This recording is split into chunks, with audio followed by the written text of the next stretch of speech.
สวัสดีโซเชียลแคม โซเชียลแคมวันนี้เราไม่มีหลายมากไข่ลวกวิธีการกินแบบ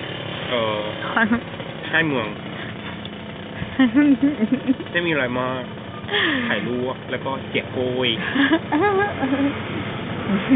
โอเคป้าต้องมีพูดด้วยนะครับโซเชียลแคมต้องทำเสียงแหลมด้วยแหลมไม่ใช่อุบาทใจผมเนี่ยเป็นทำนี่นะครับท่านผู้ชมไม่มีอะไรมาก มันจะเป็นวิธีการกินที่ขั้นเทพเอาเจี๊ยบโกยลงไปก่อนแล้วมันจะซึมซับน้ำนะครับดูนะเห็นไหมมันเหมือนเต้าส่วนเลยมันเหมือนเวลากินน้ำมันจะแตกออกในปาก